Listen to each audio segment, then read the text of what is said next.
কি বলবো? এই টুলস এর এটাকে কি বলবো? ফ্রেম। কি বলবো? ফ্রেম। উঠে দাঁড়াও সবাই, উঠে দাঁড়াও, উঠে দাঁড়ালে অ্যাটেন্টিভ হবে। তাহলে এই ব্ল্যাক কালারের এটাকে কি বলবো? ফ্রেম। কি বলবো? ফ্রেম। সবাই বলো ফ্রেম। এই যে ছোট ছোট এই যে পুঁতির মতো আছে এগুলো কি বলবো? বিডস। কি বলবো? বিডস।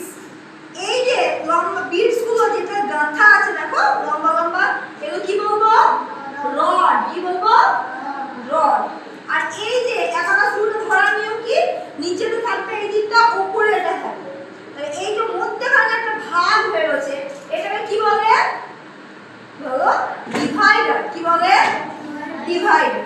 তাহলে আমরা একাটা স্ক্রু সবসময় কোথায় রাখবো? ফ্ল্যাট সারফেসে। কোথায় রাখবো? ফ্ল্যাট সারফেসে। একাটা স্ক্রুটা ধরবো কিভাবে? এইভাবে, মানে উপরের দিকে এটা থাকবে, নিচের দিকে এটা থাকবে। এবার তোমাদেরকে আমি শিখিয়েছি কেমন করে একাটা স্ক্রু সেট করতে হয়। তাহলে সেট করার মানে কি? সেট করার মানে হচ্ছে এই ডিভাইডারের গায়ে কোনো বিটস লেগে থাকবে না। যখন কোনো বিটস লেগে থাকবে না তার মানে অ্যাবাকাস স্ক্রুটার মান কত? 0। মান কত? 0। যখন এই ডিভাইডারের গায়ে এইটা নেমেছে, আমি সবসময় কাজ কোথায় করব? এই অ্যাবাকাস স্ক্রুতে দেখো 5টা ডট দেওয়া আছে। কি আছে? 5টা ডট দেওয়া আছে। তাহলে আমরা কোন ডটে কাজ করব বলেছি? এই মধ্যখানের ডটটায়। কোন ডটে কাজ করব? এই মধ্যখানের ডটটায় কাজ করব, তাই তো? এখন তোমাদের কাজ কি? মধ্যখানের ডটে। এদিকে এদিকে কিন্তু করব না। তাহলে এই ডিভাইডারের নিচেতে কয়টা পুঁতি আছে? কয়টা? 4। তাহলে এদের মান কত বলেছিলাম আগের ক্লাসে? 1 করে। কত করে? 1 করে। আর ডিভাইডারের উপরে যে পুঁতিটা আছে এর মান কত বলেছিলাম? 5। কত? 5। এবার ডিভাইডারের গায়ে যেটা লেগে থাকবে সেটাকে আমরা অ্যানসার ধরব। কি ধরব? অ্যানসার।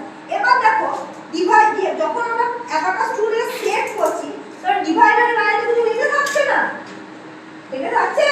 তাহলে সেটা মানে কি? অ্যাবাকাস স্ক্রুটা এখন 0 তে আছে। কিসে আছে? 0। এবার এই ডিভাইডারের গায়ে যদি এই পুঁতিটা আমরা তুলি তাহলে কত হলো? 1। কত হলো? 1। দেখো এই পুঁতিটাকে তুলছি মানে কত হচ্ছে? 1। আর ডিভাইডারের গায়ে যে পুঁতিটা লেগে থাকবে সেটাই হচ্ছে তার মান, তাই তো?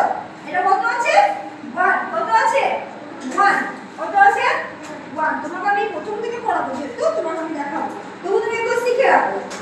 মাসুরা দেখছো তুমি? ডিভাইডারের গায়ে যেটা লেগে থাকবে সেটাকে বলবো 1।